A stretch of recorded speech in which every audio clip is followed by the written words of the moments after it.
Hi all, നമുക്കൊരു problem ചെയ്താലോ? വളരെ ഈസി ക്വസ്റ്റ്യൻ, പക്ഷേ it is A very important question in KMAT exam. തീർച്ചയായിട്ടും എക്സ്പെക്ട് ചെയ്യാൻ പറ്റുന്ന ഒരു കാറ്റഗറി എന്നുള്ള ക്വസ്റ്റ്യൻ ആണ്. ദാറ്റ് ഈസ് പെർമ്യൂട്ടേഷൻസ് അല്ലെങ്കിൽ അറേഞ്ച്മെന്റ്സ് റിലേറ്റഡ് ആയിട്ടുള്ള question. The question is in how many different vase the letters of the word mango can be arranged. Mango എന്നുള്ള വേർഡിലെ ലെറ്റേഴ്സിനെ നമുക്ക് ഏതൊക്കെ രീതിയിൽ ഷഫിൾ ചെയ്ത് അറേഞ്ച് ചെയ്യാൻ പറ്റും? ഭയങ്കര സിമ്പിൾ ആണ്. നോക്കുക, ഇവിടെ എത്ര ലെറ്റേഴ്സ് ഉണ്ട് മാംഗോയില്? ടോട്ടൽ 5 ലെറ്റേഴ്സ് അല്ലെ? ആൻഡ് ഒരു ലെറ്റർ പോലും റിപ്പീറ്റ് ചെയ്യുന്നില്ല. അപ്പൊ ആദ്യം തന്നെ നമ്മൾ ലെറ്റേഴ്സിന്റെ നമ്പർ ആദ്യം നോട്ട് ചെയ്യുക. there are 5 letters. അത് കഴിഞ്ഞു. ഇനി എങ്ങനെ ഇത് കണ്ടുപിടിക്കും? Very easy. The total number of ways it can be arranged is n factorial. n എന്ന് പറഞ്ഞാൽ എന്താണ്? The number of letters in the given word. So n factorial means 5 factorial. Now, what is factorial? ഏതെങ്കിലും ഒരു നമ്പറിന്റെ factorial കണ്ടുപിടിക്കുക എന്ന് പറഞ്ഞാൽ ആ നമ്പറിനെ പുറകോട്ടേക്ക് 1 വരെ മൾട്ടിപ്ലൈ ചെയ്ത് പോവുക. സോ 5 എന്ന് പറഞ്ഞാൽ 5 factorial is 5 into 4 into 3 into 2 into 1. 1 വരെ നമ്മൾ പുറകോട്ടേക്ക് മൾട്ടിപ്ലൈ ചെയ്തു.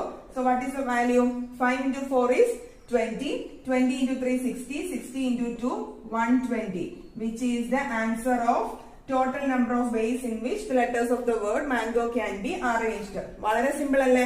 പെട്ടെന്ന് ഒരു 5 സെക്കൻഡിൽ നമുക്ക് പെട്ടെന്ന് ചെയ്യാൻ പറ്റുന്ന ഒരു പ്രോബ്ലം ആണ്. അപ്പൊ ഇതിൽ നോട്ട് ചെയ്യേണ്ടത്, ഇതിൽ റെപ്പിറ്റീഷൻ ഇല്ല എന്നുള്ളതാണ് ഇതിനകത്ത് കീ പോയിന്റ്. ഇനിയും ഇതുപോലുള്ള ക്വസ്റ്റ്യൻസ് അപ്പിയർ ചെയ്യാൻ നമുക്ക് കുറച്ച് കാര്യങ്ങൾ പ്രിപ്പയർ ചെയ്തിട്ട് നേരത്തെ പ്രിപ്പയർ ചെയ്ത് പോവാം. എന്താണ്? ഫാക്ടോറിയൽ വാല്യൂ നമ്മളിപ്പോ ഇവിടെ കണ്ടുപിടിച്ചു. 5 into 4 into എന്നും പറഞ്ഞ് നീട്ടി പിടിച്ച് കണ്ടുപിടിച്ചിട്ടാണ് 120 എന്ന് കിട്ടിയത്. But if you know already like 5 factorial is 120 എന്നറിയാമെങ്കിൽ വളരെ എളുപ്പമല്ലേ? പെട്ടെന്ന് തന്നെ കിട്ടത്തില്ലേ? അതുകൊണ്ട് നമുക്കൊരു 6 വരെയുള്ള ഫാക്ടോറിയൽ ബൈ ഹാർട്ട് ചെയ്ത് പോയി കഴിഞ്ഞാൽ it will be useful to appear the exam. അപ്പൊ നോക്കിക്കേ, 2 ഫാക്ടോറിയൽ എത്രയായിരിക്കാം? 2, which is 2 into 1. Now 3 factorial എത്രയാണ്? 3 into 2 into 1, which is 6. 4 factorial is 4 into 3 into 2 into 1. 4 into 3 12. 12 into 2 24. And 5 factorial already നമ്മളിവിടെ കണ്ടുപിടിച്ചു, which is 120. 6 factorial.